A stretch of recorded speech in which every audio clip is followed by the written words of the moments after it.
Jumlah penerima PKH di Kabupaten Kendal ada 44.000 lebih ya, ada 44.000 lebih.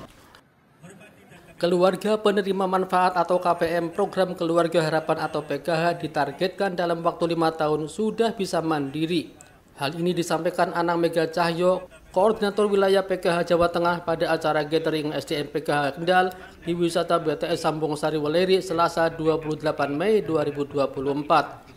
Anang mengatakan penerima PKH pada tahun ke-6 akan dilakukan penilaian kembali terhadap kelayakan sebagai penerima bansos. Jika masih layak menerima, maka akan dilanjutkan selama 3 tahun. Namun jika tidak layak, maka harus digraduasi atau tidak lagi menerima bansos. Oleh karena itu, bagi pendamping PKH diberi tugas penguatan pemberdayaan ekonomi penerima PKH. Pendamping harus melakukan identifikasi sumber daya dan potensi dari penerima PKH sehingga bisa mengetahui jalan keluar untuk mandiri dan berdaya. Bagi peserta PKH dari Kemensos akan diberi bantuan stimulan modal usaha melalui program PENA atau Pahlawan Ekonomi Nusantara. Jadi penerima manfaat yang ingin keluar dan ingin mandiri dan kemudian berdaya melalui usaha diberikan bantuan PENA. PENA ada 2 macam, PENA reguler dan PENA berdikari. Untuk yang berdikari senilai 2,4 juta untuk modal usaha dan pendampingan juga pelatihan. Sementara PENA reguler sebanyak 5 juta, sama ada pendampingan dan pelatihan juga. Sementara itu, Kepala Dinas Sosial Kendal Muntoha mengatakan hingga bulan April lalu jumlah penerima PKH di Kabupaten Kendal sebanyak 44.000 lebih. Tiap tahun selalu terjadi graduasi atau lepas dari program PKH karena peserta PKH sudah bisa mandiri. Data yang digraduasi memang betul-betul sesuai dengan kondisi yang ada, sesuai dengan 10 syarat yang ditetapkan untuk bagaimana menetapkan bahwa yang bersangkutan itu sudah tidak layak untuk menerima program PKH ini gantian dengan yang lain. Graduasi dari penerima PKH ada yang secara sukarela karena merasa sudah bisa mandiri. Selain itu ada graduasi lewat lembaga desa yang diputuskan saat musrenbang desa. Dan bapak-bapak yang hadir pada pagi hari ini. Dan juga kami belum mengurangi. Jadi sambutannya pisau gitu ya. Bila nanti KNPI di sini di kedinasan sama Weleri.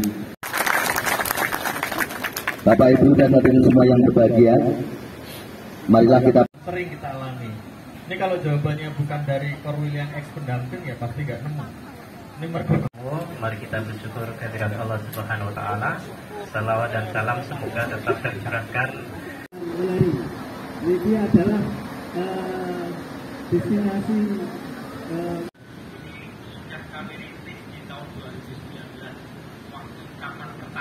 Ya, sesuai dengan ketentuan program bahwa pemerintah dalam hal ini Kementerian Sosial akan memberikan intervensi bantuan sosial dan pendampingan kepada keluarga penerima manfaat normalnya selama 5 tahun.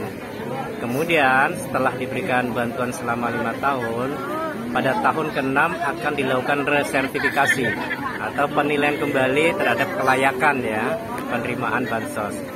Jika hasilnya menyatakan penerima manfaat masih layak atau masih miskin dan layak mendapatkan bantuan, maka akan dilanjutkan sepanjang atau selama 3 tahun kemudian.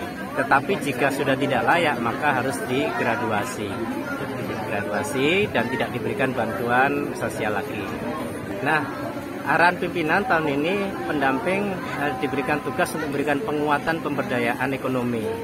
Maka pendamping harus melakukan identifikasi potensi sumber daya KPM-nya, mereka memiliki keahlian apa, mereka punya usaha apa, dan potensi sumber daya alamnya apa.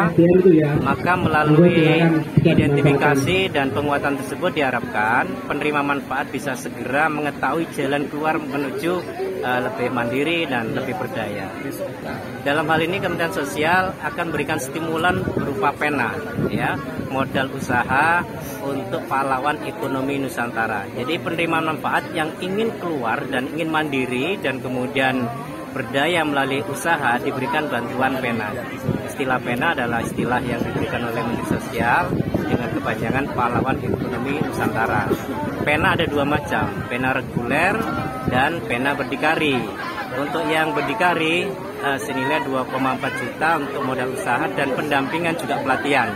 Sementara pena reguler sebanyak 5 juta, sama ada pendampingan dan pelatihan juga. Nah, jadi begini, graduasi itu ada dua sistem ya. Ada yang graduasinya jadi sukarela, ada yang memang dengan kita graduasi lewat lembaga desa.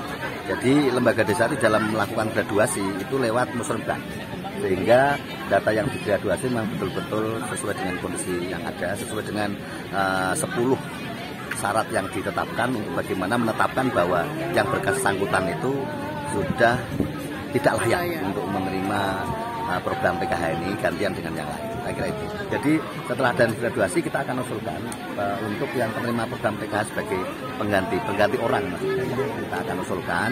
Lalu setelah pasca graduasi, tetap dari pendamping akan mencoba untuk mengajukan di bantuan yang namanya PENA, Pahlawan Ekonomi Nasional.